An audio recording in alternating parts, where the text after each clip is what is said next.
Muy buenas, queridos hermanos, hermanas, amigos. Dios les bendiga.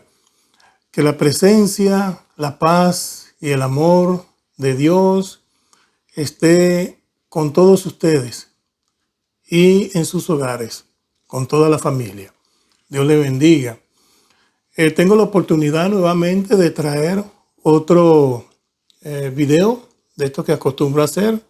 Lo hago con todo mi amor con todos vosotros, para la edificación del cuerpo de Cristo. En esta oportunidad, hermanos, les traigo el tema Jesús ora en Getsemaní. Un tema muy hermoso, un tema que espero les guste. No obstante, le doy las gracias por permitirme entrar en sus hogares con este tipo de tema, con este tipo de videos. Antes de comenzar, acostumbro siempre a hacer una oración y de esta manera poner pues esto de la palabra de Dios que Él nos da para ministrar en sus manos. Oremos. Padre de la gloria, gracias le damos, Señor, por su presencia, por su amor y porque usted oye y responde todas nuestras oraciones, Señor Santo, en su santa voluntad. Padre de la gloria, le pedimos que abra nuestra mente, nuestros corazones para su palabra y por supuesto que la podamos aprender y ponerla por obra. Gracias, Padre, le damos en Cristo Jesús. Amén. Ok, hermanos, como les dije, el tema que les traigo trata sobre Jesús y la situación que vivió, pues tan tremenda, tan pesada, tan agobiante, cuando fue con sus discípulos, prácticamente con sus apóstoles, a orar a este monte llamado el Monte de los Olivos, llamado también el área de Getsemaní. Entonces, esto se desarrolla muy bien, hermano, contado por el escritor Lucas, Mateos y también Marcos. Por supuesto, ellos inspirados en el Espíritu Santo. Entonces lo vamos a desarrollar en la forma como lo redactó Lucas y como lo redactó Mateo. Y lo vamos a combinar. Más que todo Mateo, porque es más amplio, pero hay unos puntos que dice Lucas que son muy interesantes. Ok, entonces sin más preámbulo vamos a seguir. Disculpen nuevamente la forma como yo hago estos videos, hermano. Siempre les digo que no es algo profesional en la parte como se hace, pero en la palabra Dios quiera que sí. Ok, Lucas capítulo 22, del 39 al 46, hermanos, reza de esta manera. Dice que, versículo 39, dice que saliendo se fue como solía al Monte de los Olivos y sus discípulos también le siguieron. Cuando llegó a aquel lugar, les dijo, orad que no entréis en tentación. Y él se apartó de ellos a distancia como de un tiro de piedra.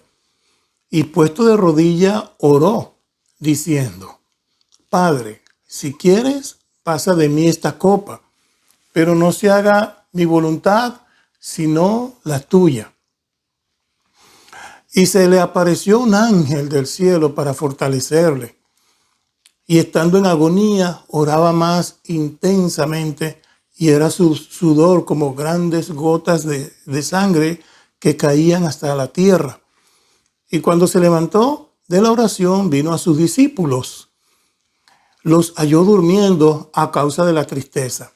Y les dijo, ¿por qué dormís? Levantaos y orad, para que no entréis en tentación.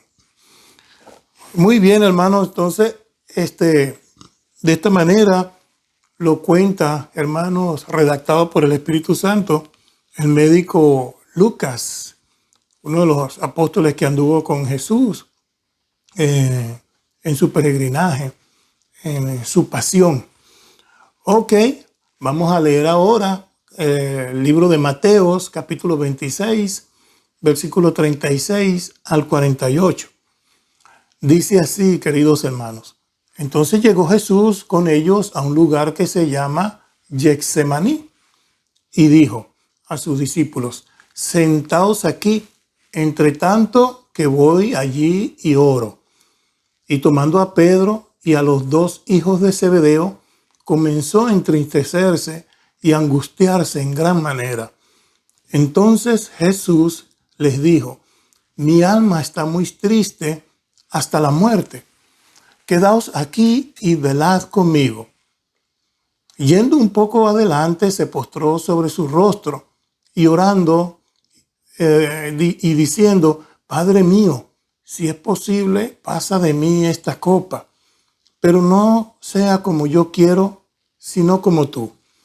Vino luego a sus discípulos y los halló durmiendo, y dijo a Pedro: ¿así que no habéis podido velar conmigo una hora? Velad y orad para que no entréis en tentación. El espíritu, la verdad, está dispuesto, pero la carne es débil. Otra vez fue y oró por segunda vez, diciendo: Padre mío, si no puede pasar de mí esta copa sin que yo la beba, hágase tu voluntad. Vino otra vez y los halló durmiendo, porque los ojos de ellos estaban cargados de sueño.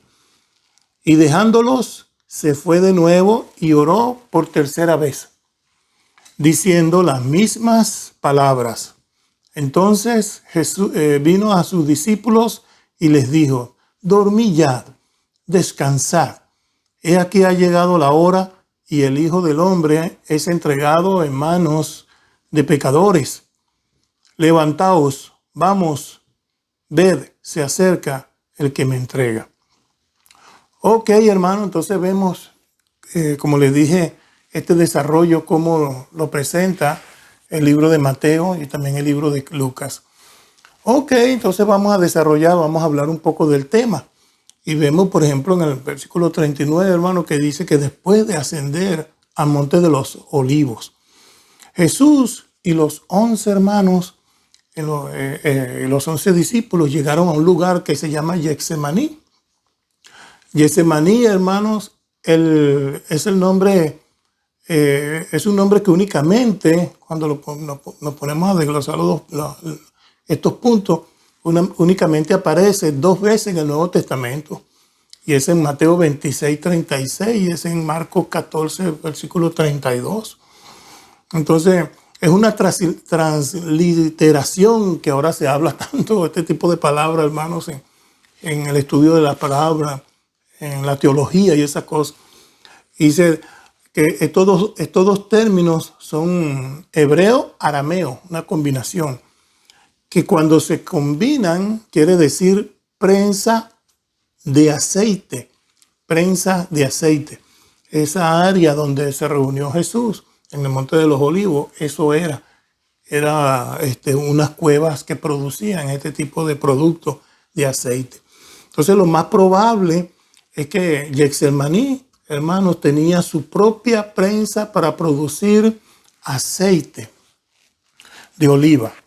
Eso nos dice Juan 18, versículo 1 y también el versículo 26, cuando estamos leyendo todo el contexto. Entonces esto indica el lugar como un huerto. Ese huerto en griego quiere decir kepos. Así se escribe, kepos, con K, en nuestra lengua española. Un término que se puede referir a cualquier área cultivada de este tipo de aceite, ¿no? El kepo.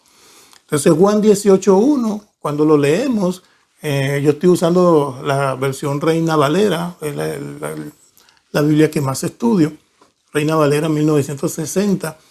Entonces Juan 18:1 dice: habiendo dicho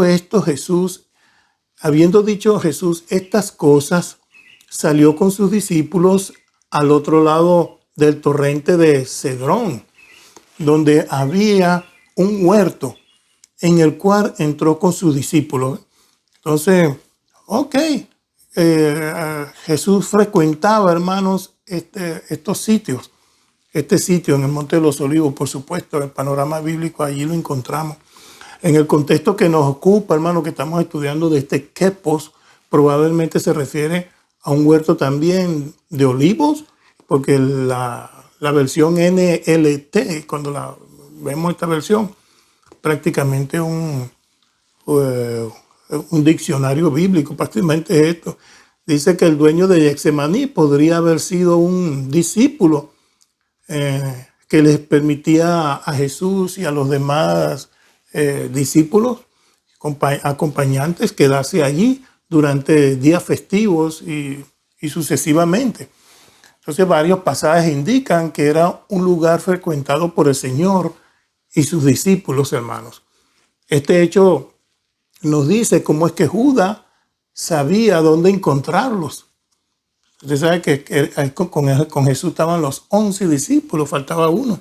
Y era era Judas que se había ido a buscar a los sumos sacerdotes y los que iban al ejército romano, los que iban a arrestar a Jesús. Entonces, por eso Judas podía saber dónde estaba. Cuando leemos capítulo 18 de Juan, queridos hermanos, dice que, y también Judas, el que le entregaba, conocía aquel lugar, porque muchas veces Jesús se había reunido allí con sus discípulos. Eso dice Juan 18:2. Entonces, fíjense pues cómo es la cosa, donde él frecuentaba ir a orar y quizás meditar y planear con sus discípulos. Por supuesto, Judas conocía este lugar. Entonces, en el lugar que muchos creen, hermanos, que es el sitio de Getsemaní, hay una iglesia llamada la Iglesia de todas las naciones. La Iglesia de todas las naciones. Tiene cerca de ahí una pequeña área de huerto también, plantas de oliva, árboles de oliva, rodeada con una cerca de piedra. En la historia, fotos, todo eso hay allí. Algunos olivos antiguos continúan en esta área. Hay quienes alegan, hermanos, que estos árboles remontan a los tiempos de Cristo. Pero más sin embargo, los árboles de este periodo fueron cortados por los romanos, hermanos, en el asedio que ellos hicieron y destruyeron la ciudad en ese momento, en esos tiempos. Entonces, un área cercana en la que hay una cueva, dice que marca otro posible sitio para Getsemaní. Hay un escritor llamado Michel Wicking, que él considera que este es el sitio más auténtico al primero que los arqueólogos han conseguido, han investigado, queridos hermanos. Todas estas notas pues que uno ha podido coleccionar de todos esta peregrinaje tan bonito, historia de nuestro Señor. Entonces, este segundo sitio dicen que es tal vez el más prometedor, localizado casi a 100 metros al norte del huerto tradicional que la gente conoce. Se levanta más abajo en el Monte de los Olivos, en la parte más abajo. La cueva es bastante extensa, se dice, con una medida aproximadamente de 11 a 18 metros. Con cuevas internas, dice, cavadas en las paredes donde podían acomodar prensa de aceite. Entonces era como más, tiene como más lógica según este arqueólogo Wicking, de que debe ser la parte más auténtica. Ok, después de entrar un poco en Getsemaní, hermano, Jesús dijo a sus discípulos, ya tocando ya el tema que nos ocupa. Él le dijo a sus discípulos, sentaos aquí, entre tanto que voy allí y oro. Los instruyó diciendo, orad, que no entréis en tentación. Es la primera petición que Jesús les hizo a estos discípulos que fueron con él allí. El versículo 40, eso lo dice Lucas 22:40. El versículo 40 dice, entonces tomó a Pedro y a los 2 hijos de Zebedeo. Ustedes se acuerdan estos 2 hijos de Zebedeo, que eran Jacobo y Juan, llamados los hijos de trueno, hermanos. Pero ya de trueno no tenían nada, sino de carácter, y ya eran hombres de Dios, muy en control en cuanto a su temperamento. tanto que Dios lo usó. Entonces, ok, junto con Pedro, estos dos varones se acercan un poco más con Jesús, se van un poco más adelante, fueron un poco más adelante con él. Entonces dice Lucas, cuando leímos Lucas, hermanos, es cuando dice que como a un tiro de piedra de distancia. Estos tres apóstoles, hermanos, como lo vemos que él los selecta, conformaban el sitio íntimo con Jesús. Eran los amigos del Señor. La presencia de ellos con Jesús tenía la intención de darle apoyo, hermano, y consuelo en ese momento que Jesús estaba experimentando. Entonces por eso se acercó, quería apoyo allí, por supuesto, Dios, pero tenía una calidad humana en ese tiempo. Llegado también a este punto, hermano, Jesús comenzó a entristecerse, nos dice la palabra, y a angustiarse en gran manera. El lenguaje, hermano, que vemos allí en este párrafo, que empezó a angustiarse, hermano, este lenguaje captura la humanidad de Cristo mientras enfrentaba, hermanos, la tortura de la cruz, lo que le venía. Él sabía lo que le venía, lo pensaba y lo decía, y era un tormento. Sin embargo, hermanos, no únicamente experimentaría, hermanos, este sufrimiento físico, emocional de la crucifixión. También, hermanos, oye, es una cosa tan tremenda, también cargaba con los pecados del mundo. Este sufrimiento y la tensión que le venía, hermano, y pide el apoyo de sus discípulos, porque las cosas que le van a pasar estaban a vuelta de la esquina. Pero junto con eso, en su humanidad, tenía el pensado y estaba el proyecto, hermanos, del Padre de tener que cargar con el pecado de la humanidad. Eso nos lo dice 2 Corintios 5:21. El apóstol Pablo le habla de esto a la iglesia en Corinto. Y dice que sería separado de su Padre, hermanos, en el momento de la crucifixión, en el momento de la cruz, en el momento de la muerte de cruz. Y dice 2 Corintios 5:21, al que no conoció pecado, por nosotros lo hizo pecado, para que nosotros fuésemos hechos justicia de Dios en él. Entonces, bien redactado allí por el apóstol Pablo, el Espíritu Santo, a los corintios. Entonces vemos cómo se va desarrollando estas cosas, hermano. Pero empieza a cargar con el pecado de todos nosotros, de toda la humanidad. Hay un escritor llamado David Hill que dice que él descubrió el estado. O sea, se ponen a ver entre líneas el estado de esta situación en formas psicológicas también. Él describió el estado anímico de Jesús, hermanos, como la obediencia sufrida del que todavía espera en Dios, pero que sabe que le espera una muerte cruel, hermano. Vaya, qué frase, hermano. Estas personas fueron hasta poetas también. Entonces, la obediencia sufrida, porque sabía lo que le venía, su cuerpo se oponía a aquello, pero el Espíritu de Jesús era obediente.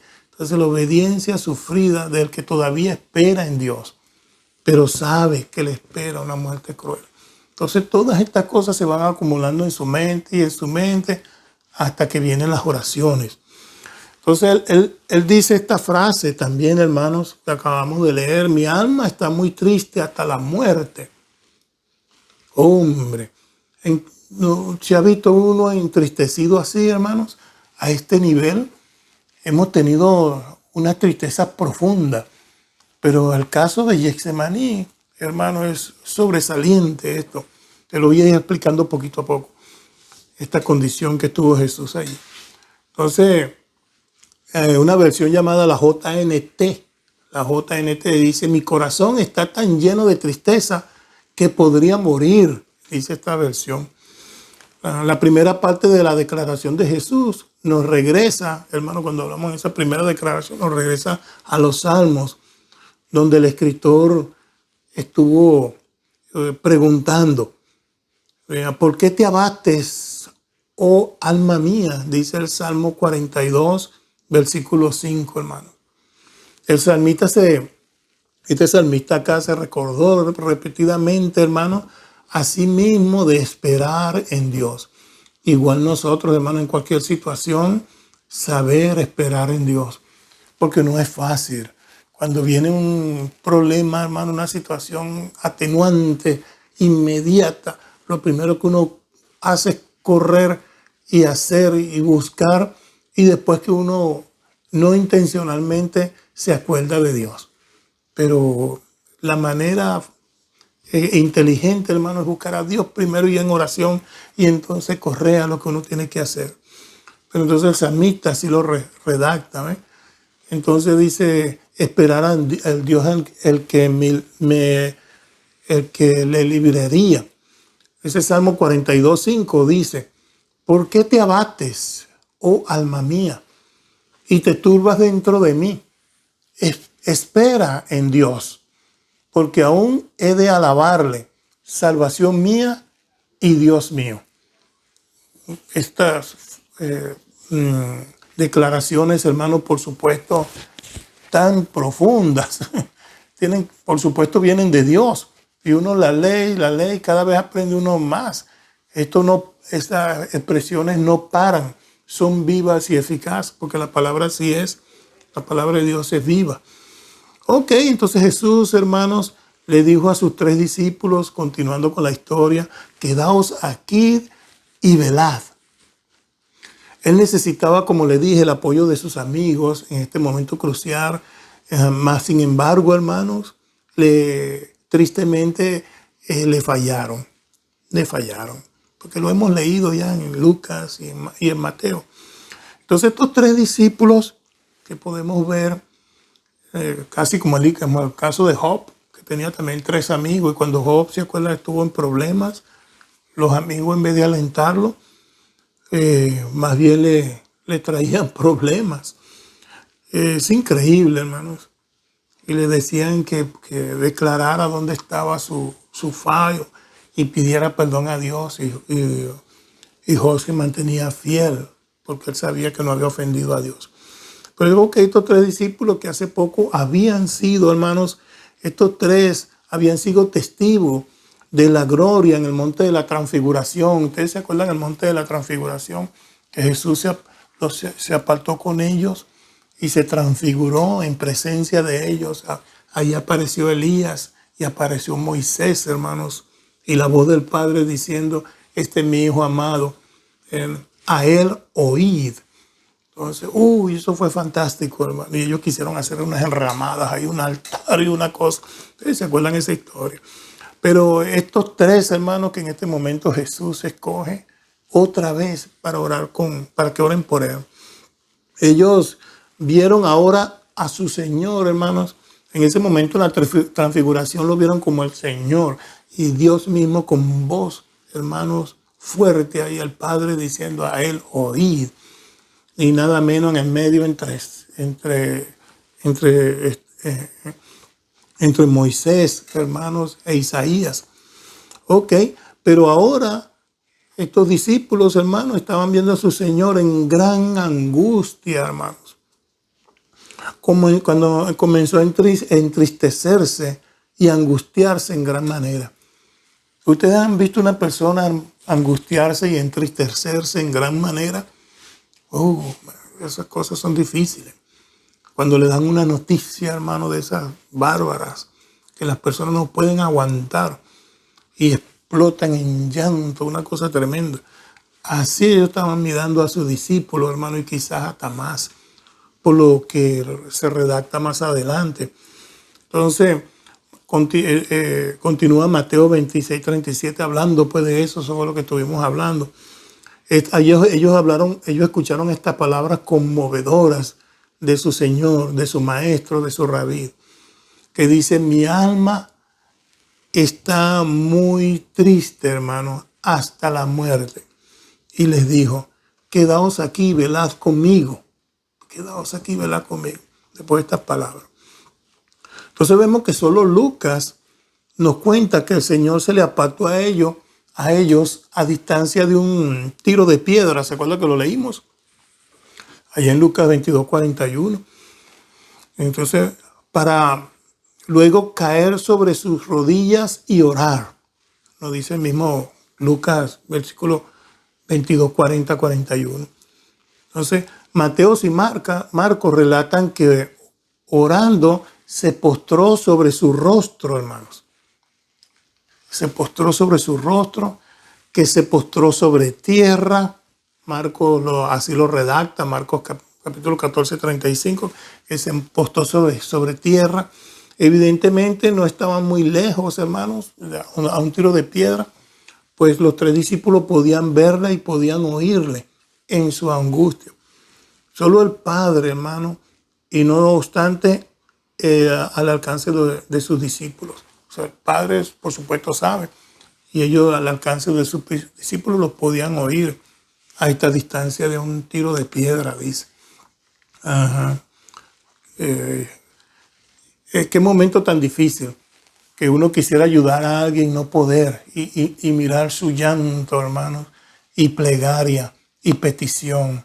Entonces, hay comentaristas que dicen que dicen aquí que es como el atrio del Antiguo Testamento, porque estos acontecimientos se reflejan, hermanos, como sombra de lo que yo había pasado. Sí, en otras situaciones, pero son como espejos y paralelismos. Entonces dice que el atrio en el tabernáculo, en el templo, dice que el santuario y el lugar santísimo del templo, el santuario, el lugar santísimo del templo. Pero más, esto lo conocen ustedes, hermanos. ¿Se acuerdan que en el templo estaba el lugar santo y el lugar santísimo y los atrios? Para llegar a esos puntos, había que hacer varias funciones, algunas diferentes funciones, pero primero una, después la segunda y después la tercera. Entonces, ellos ven esto en Jesús, que llega con sus discípulos, esperamos aquí orar, y él a una distancia de un tiro de piedra, se va un poquito más allá, y entonces como que si estuvieran en el templo. Pero también tiene un paralelismo, hermano, un paralelismo con la escena de Génesis capítulo 22, allá en el principio de la creación, en el libro de Génesis, en el capítulo 22. ¿Se acuerdan? Donde Abraham se pone en camino vía a la ciudad de Moria y deja atrás a sus discípulos y a su siervo, deja atrás a su siervo, pues, con el asno, ¿verdad? Y, por ejemplo, específicamente Génesis 22:5, les reza así, dice, esperad aquí con el asno y yo y el muchacho iremos hasta allí y adoraremos y volveremos a vosotros. No se fía también, allá Abraham va con su gente, con sus siervos, gente muy apegada a él, pero le dicen, esperaos aquí. Y él, el muchacho, su hijo Isaías, se va a adorar. Pero ustedes se acuerdan, hermano, la historia que Dios le pidió a él que le entregara a su hijo, que sacrificara a su hijo. Y mientras va en el camino, el niño le está diciendo, ¿y dónde está el holocausto? ¿Dónde está el becerrito? ¿Dónde está el que se va a sacrificar? Y Abraham le decía, Dios proveerá. Pero era el mismo muchacho. Entonces, pero la escena es que llega con su gente, esperaos aquí, mientras que yo adoro y dice, y regreso con ustedes. Entonces son paralelismos pues que se ven en este caso de Jesús en el Getsemaní con sus discípulos. Entonces dice que Jesús, pues, volviendo a Getsemaní, hermano, dice Jesús oró, Padre mío, si es posible, pase de mí esta copa. Una frase muy común, muy común y muy conocida por todos, hermanos, pero que no se haga como yo quiero, sino como tú. La copa, hermano, la copa de la que habló Jesús acá era una copa de sufrimiento y muerte, hermanos. Que pase de mí esta copa, como decir, pasa de mí esta situación, es llamada copa, ¿verdad? Estos términos antiguo testamentales, hermano, podemos decir del Antiguo Testamento, beber una copa, quería decir experimentar completamente cualquier cosa que el incidente, pudiéramos decir, pudiera implicar. Quería decir experimentar completamente cualquier cosa, hermano, que uno pueda experimentar. Esa copa, quita de mí esa copa, decían. Fuera malo o fuera bueno, dice. El Salmo 16:5 menciona esto, por supuesto, ¿no? Esto era muy común, esto de la copa. Dice el Salmo 16:5, hermanos, Jehová es la porción de mi herencia y de mi copa. Tú sustentas mi suerte. Entonces, qué frase también, hermano. Entonces, tú, Jehová, eres mi herencia. Dice el salmista, tú sustentas mi suerte. Por supuesto, Dios conoce todo y tiene en la mano todos los destinos. Entonces, Él maneja las copas, hermanos, que uno ha de vivir.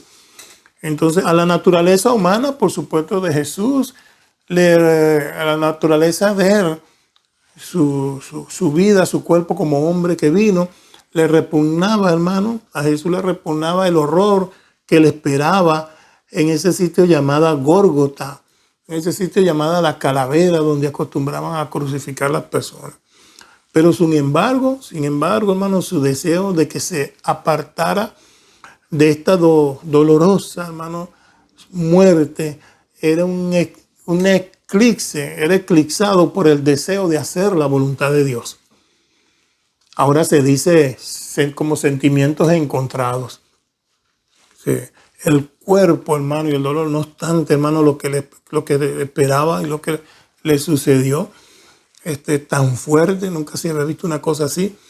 Entonces el cuerpo no quiere eso, por supuesto, pero el espíritu estaba fuerte, hermano, y sentado en la idea de que hay que obedecer la voluntad del Padre. Entonces, sentirse así, hermano, qué situación y qué situación vivió nuestro Padre Jesucristo. El terror, hermanos, ante el juicio de Dios sobre el pecado y el hecho de que Él, puro y limpio, hermano, de pecado, el creador y sustentador de la vida, sería hecho pecado y tendría que morir por ello. Todo eso estaba delante de Él, hermanos. Es tremendo. Esa era la copa de que Él estaba mencionando, una copa amarga que el Señor tuvo que beber en las horas de tinieblas, allá en las horas de tinieblas en la cruz. Eso fue lo que vivió. Eso fue la tensión, hermano, de lo que le venía. Mientras Él estaba orando, todo eso estaba en su humanidad. Fuerte. Hay comentaristas, hermano, que dicen que en el momento de la oración y tensión en Getsemaní, en esa área, esas cosas fueron tan profundas como la agonía en la cruz. Allí, pensando, hermanos, y viviendo y orando lo que le venía, la tensión era tan fuerte que era igual al castigo y sentir los latigazos de la cruz, la corona de espinas, la gente escupiéndolo, todo eso. La tensión. Es como, no se puede comparar, hermano, con eso. Uno puede hacer un paralelo con eso, pero es como cuando uno está estudiando, o los estudiantes, hermano, que van a presentar un examen muy difícil al día siguiente.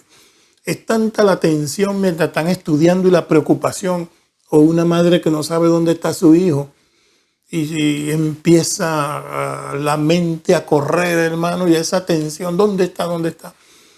Eso es tan fuerte, hermano, tan fuerte como cuando sale a buscarlo o cuando está el estudiante presentando el examen. Ya lo está presentando y está angustiado, ¿no?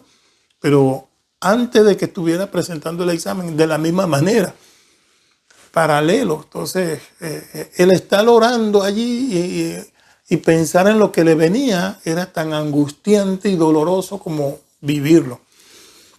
Entonces, ok, en estos estudios, hermanos, y vuelvo y repito, de las formas teológicas, lo que se redacta, porque esto redactó muchos libros de este acontecimiento. Los mismos soldados romanos escribieron, hermanos, no son libros canónicos, pero contaron lo que sucedió. Entonces algunos creen que el sudor de Jesús, hermanos, estuvo mezclado con sangre, porque se acuerda que leímos que su sudor eran como gotas de sangre que caían al piso.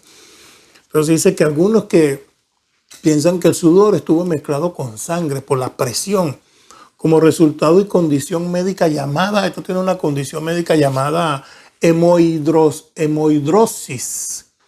A ver si no me equivoco. Hemohidrosis. Y esto también lo nombran omatidrosis. Omatidrosis. Oh, tengo que confirmar eso. Pero así se llama, hematidrosis. Y se da cuando una persona, hermano, está bajo una tensión tan tremenda y tan alta que los vasos sanguíneos cerca de la piel se rompen. Entonces la sangre se mezcla con la transpiración, se dice, de la piel y exuda por los poros de la piel. Entonces los discípulos que estaban no tan alejados podían ver a su maestro en agonía y ver estas gotas que caían. Así sería la presión, hermano. La tensión de lo que le venía. Es que él sabía lo que le venía. Él podía visualizar eso, hermano. Gente a su lado gritándole testimonios falsos y todas estas cosas. Y alguien preguntándole, ¿eres tú el rey de los judíos? Y él tener que callar. Esa parte la contestó, tú lo dices, ¿no? Pero lo demás, él mantuvo su boca callada, dice la palabra. Él no abrió su boca y Pilato se maravillaba. Todas esas cuestiones, hermano, eso es tremendo. Eso no lo puede uno describir. No se puede describir. Entonces, hay un escritor también llamado Douglas. Se llama el Douglas Hare. Douglas Hare, que dice que él dijo que para los cristianos el huerto de Getsemaní es la inversa del huerto del Edén. Vaya que hay gente que piensa, ¿no? Pero tiene lógico. El huerto del Edén, hermano, por supuesto, la maravilla de las maravillas, nada como eso. Eso lo diseñó Dios. ¿Sí?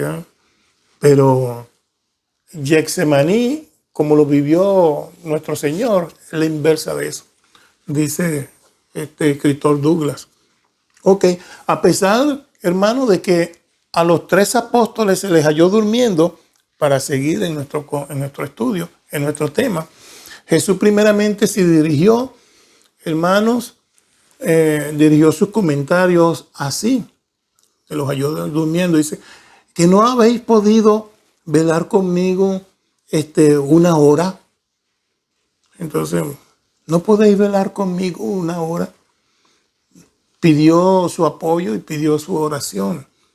Y estar velando, pendiente, quién llega y esta cosa. Pero más que todo en la oración. Debió, hermano, haberle conmovido el hecho de que sus amigos más cercanos no pudieran estar despiertos por una hora y velar mientras él oraba. Y justamente ellos también oraron. Entonces a veces se nos enseña que, oye, ¿cuántas veces uno ora al día? ¿O qué tiempo duramos orando? Jesús demandó acá una hora como mínimo, por lo menos, velar en esto, aunque sea una hora. Pero bueno, les dijo pues, sin reproche y sin nada, no pudieron haber orado conmigo una hora porque necesitaba ese apoyo, hermano. Entonces, esto de dormir, se quedaban durmiendo. El Nuevo Testamento, hermanos, cuando habla del dormir, no solamente dormir y acotarse y arroparse y quedarse dormido allí. Dice que a veces se usa como una metáfora. El dormir es una metáfora para referirse a los que están viviendo despreocupadamente. Eso también lo dicen en español y es muy común en nuestros países hispanos. ¿Verdad? Y no le están dando la debida consideración a las circunstancias en las que se están. Entonces dice, oye, usted se la pasa dormido ahí. ¿Verdad? Y a veces dormido físicamente, pero también dormido sin hacer nada. Entonces uno dice, oye, pero levántate del sueño. Usted está dormido todo el tiempo. O a veces decimos también, este se la pasa en la luna. Todo el tiempo está en la luna. ¿Verdad? Y otros dicen en la luna, pero por la parte de atrás también. Eso está peor. Pero el Antiguo Testamento nos revela pues que el dormir, estar pendiente, estar despierto, levantado, atento, en vida, en la luz. Entonces, pero no de una forma despreocupante. Entonces no creo que los discípulos aquí estuvieran despreocupados. Lo que pasa es que la palabra dice que estaban cargados de sueño, hermanos. Cargados de sueño. Esas distancias que caminaban y todo eso para llegar al Monte de los Olivos y viendo a su maestro con lo que les pasa. Todo eso. Entonces, en lugar de dormir, hermano, a los cristianos se les amonesta a despertar y estar alerta. Es lo que encontramos en la Biblia. Porque la Biblia, como dije, el Nuevo Testamento lo usa repetidamente esta palabra, el dormir. Por allá en Romanos 13, versículo 11, dice así: y esto conociendo el tiempo, que es ya hora de levantarnos del sueño, porque ahora está más cerca de nosotros nuestra salvación que cuando creímos. Hombre, por supuesto, ¿eh? Entonces, estamos más cerca de nuestra salvación. Hay que levantarnos del sueño, hay que estudiar, buscar la palabra de Dios, ir a la iglesia, todo eso, hermano. Despierto todo el tiempo para con el Señor y nuestros semejantes. Entonces, una vez más Jesús, hermanos, instó a estos apóstoles diciendo, velad, velad. Ahí en el versículo 26, 38. También le dijo, orad constantemente para que evitaran la tentación. Que evitaran la tentación. Y uno se pregunta, ¿por qué tentación allí podría pasar? ¿A qué habrían estado tentados a hacer ellos? Tuvo que haber querido decir, hermano, que serían tentados a hacer exactamente lo contrario.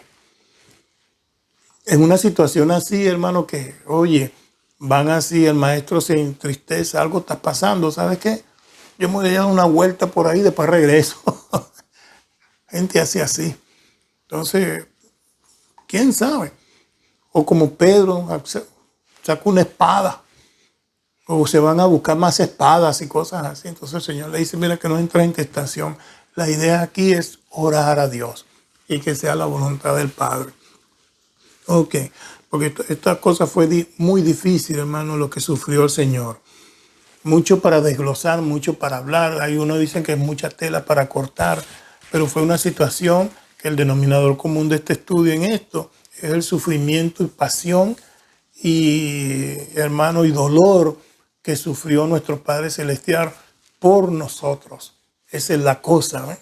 Esa es la cosa. Una tensión tan fuerte que eran como gotas de sangre que caían al piso. Vuelvo y repito que ya pasamos por ahí.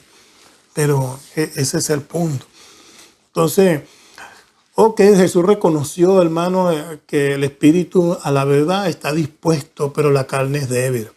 Por eso le dice, velad para que no entréis en tentación. ¿Verdad? Entonces, esto se refiere a que la entidad viva, hermano, dentro de nosotros, el alma que nos anima, podemos decir, y nos da vida, es la fuente de nuestro entendimiento, voluntad y emociones, hermano. El Espíritu nos da vida, el alma, nuestras emociones y todo eso. Entonces tenemos que orar a Dios para que esté en control todo aquello y la tentación no nos venza. Entonces dice la carne en estas causas, ¿no? La carne, ¿verdad? Para que no entres en tentación. Porque dice Jesús que la carne es débil. Entonces la carne en estos contextos, hermano, contextos, tiene que referirse al cuerpo físico. Esto lo sabemos, ¿no? La carne, el cuerpo físico. Que dice que es débil y se cansa. La carne es débil y se cansa. Por eso ellos se cansaban. Dice espiritualmente estaban fuertes, pero se cansa el cuerpo. Eso Dios lo sabe y nos bendice, pues nos entiende cuando uno está cansado en la obra, pero nos da fuerza. Amén. Por segunda vez, hermano, continuando, dice que Jesús oró diciendo: Padre mío, si es posible, pasa de mí esta copa, pero que no sea como yo quiero, sino como tú. Y dice que esta vez la forma como él terminó, podemos decir esto, principal, cambió. Se pasa de mí esta copa a hágase tu voluntad. Si quiere, pasa de mí esta copa, esta cláusula, podemos decir, quise decir ahorita, pasa de mí esta copa, la cambia porque se haga su voluntad. Oye, hermanos, a veces en la vida tenemos planes, tenemos proyectos, tenemos cosas que hacer y esto, pero lo queremos hacer nosotros y mejor lo hago yo. Mejor le digo a Dios que nos dé la dirección. No, mejor lo hago yo quiero que sea así. No. Dios, hermanos, acá en el caso de Jesucristo nos enseñó que siempre ha de ser la voluntad del Padre. Porque Él sabe, Él es el que sabe y Él es el Padre. Ya a las alturas del versículo 43, hermanos, por allá de Mateo, cuando Jesús regresó a sus apóstoles otra vez, los halló durmiendo, porque los ojos de ellos estaban cargados de sueño, ¿se acuerdan? El dolor, hermano, puede a veces hacernos perder el sueño, pero sin embargo también puede producir depresión. Como implica la declaración de Lucas, ¿verdad? Que le sucedió a los apóstoles, que ellos se durmieron, estaban cargados de sueños, quizás deprimidos. Ver al maestro, hermano, levantar muertos, sanar enfermos, lleno de sabiduría, todo un rabí, todo un maestro, y ahora angustiado. Entonces no sabían qué pensar en sí. Entonces se deprimen. Les da sueño, no les da sueño, pero es lo que sucedió allí. Entonces, ya a las alturas del versículo 44, dice: dejándolos, Jesús se fue de nuevo, hermano, y oró por tercera vez, ¿se acuerdan? Diciendo las mismas palabras. Oró fervientemente en esta oportunidad. Esta vez fue fervientemente, como dice el apóstol Pablo en algunas ocasiones, en calidad de rogativa, orar así, postrado en tierra, de rodillas. Hay situaciones en nuestras vidas que estamos orando normal, ok, pero hay veces que estamos orando de rodillas y otras veces orando de calidad de rogativa. Y en este ejercicio de la oración, a veces una de esas oraciones son fervientes, hermanos, profundas. Y lo hizo 3 veces para que el Padre quitara su copa de sufrimiento y muerte, hermanos. Si hubiera sido una cosa fácil, a lo mejor una sola oración, pero 3 veces, hermanos, sabiendo, así estaba la carne, hermano, dando presión de que pudiera Dios cambiar la situación. Ya. Pero Dios había hablado que el pecado es muerte, hermano. Alguien tenía que pagar. Y Él tomó esa responsabilidad por amor a todos nosotros, por amor a toda la humanidad. La intensidad de las oraciones de Jesús, hermanos, fue resaltada por Lucas, quien dijo: y estando en agonía, se acuerda, oraba más intensamente y era su sudor como grandes gotas de sangre que caían a tierra. Entonces, Lucas 22:44, que ya leímos. También hizo notar Lucas que durante sus oraciones un ángel, hermanos, bajó y le sirvió. Lucas 22:43. Estuvo fuerte, hermanos. Estuvo fuerte. No es para considerar, hermanos, quién nos ama así. Que en su agonía hasta un ángel vino para consolarle. Darle consuelo porque estaba fuerte. Sí. Ajá. Entonces, bueno, yo les invito a considerar, hermano, este sacrificio que hizo Jesús en Getsemaní por nosotros, no obstante muerte de cruz por nosotros, pero estamos hablando del Monte de los Olivos, allá en Getsemaní. Es para considerar, es para que conozcamos la altura de su amor. Ok, versículo 45 dice, más adelante ya en estas situaciones que los consigue yo durmiendo y ok, oró por 3 veces fue con ellos y oren y estas cuestiones, pero ya en el versículo 45 les dice Jesús, dormid y descansad. Más adelante, levantaos, vamos, levantaos, vamos. Y aquí se acerca el que nos entrega. Después de orar, Jesús les informó a sus discípulos, hermanos, que la hora había llegado. El Hijo del Hombre sería entregado en manos de pecadores. Allá venía Judas con su tropa, con su gente. Qué bárbaro, hermanos. Entonces, pero ya descansar y después los levanta de una manera, podemos decir, rotunda, levantados. Sin ningún reproche, hermanos, sin ninguna amonestación a ellos. Jesús sintió compasión, hermanos, de sus discípulos también en ese momento. Que él necesitaba el apoyo, pero el apoyo no lo tuvo en realidad. Quizás nada más que en compañía. Quizás oraron los discípulos, hermanos, no se cuenta acá. Pero a lo mejor no lo hicieron en el tiempo que Dios requería, una hora y esas cosas. Pero es que estaban tan cargados del sueño, hermano. El sueño es una cosa seria. Tumba cualquiera, hermano. La gente ha perdido la vida manejando por el sueño que los tumba. Entonces, había llegado el momento para que se cumpliera, hermanos, el propósito de Jesús acá sobre la tierra. Mientras levantaba a quienes le pidió hicieran una vigilia con él. La turba se acercaba hacia él, hermano, para llevárselo cautivo.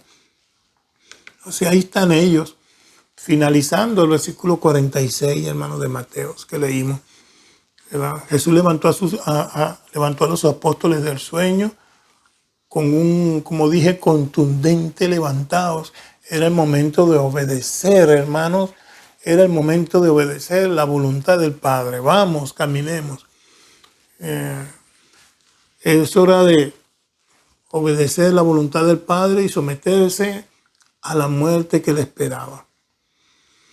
El que lo traicionaría, hermano, estaba tan cerca. Los discípulos necesitaban estar completamente despiertos, hermanos, para así poder ser testigos y ser participantes de estos acontecimientos. Cuando arrestaron a Jesús. El arresto de Jesús, ese es otro tema. Pero es posible que, yo creo que ya ustedes han leído estas cosas, cuando fueron a arrestar a Jesús, al Maestro. Ya. Entonces, testigos allí, 11 hombres allí mirando lo que pasó. Jesús no se escondió solo y fueron a arrestarlo solo. ¿Qué fue lo que pasó? No, testigos allí.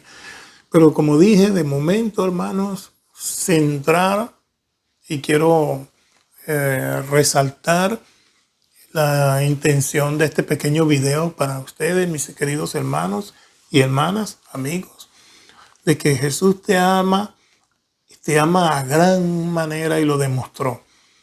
Bueno, lo demostró Juan 3:16, que todo el mundo lo conoce, hermanos. De tal manera amó Dios al mundo que ha dado a su Hijo unigénito, para que todo aquel que en él crea no se pierda, mas tenga vida eterna.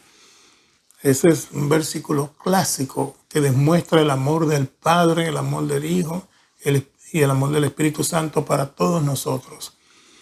Te invito a que sea recíproco a este amor de Dios. Es un amor que viene de Dios. No viene del hombre, hermanos. No viene del hombre, queridos hermanos. Viene de Dios. Y ya lo demostró y está sentado en la historia. Está escrito en la palabra de Dios. Es un libro para ti. Es un libro para mí. Es un libro para todos. De esta manera, hermanitos, creo que la haya podido servir. Dios bendiga su palabra ricamente.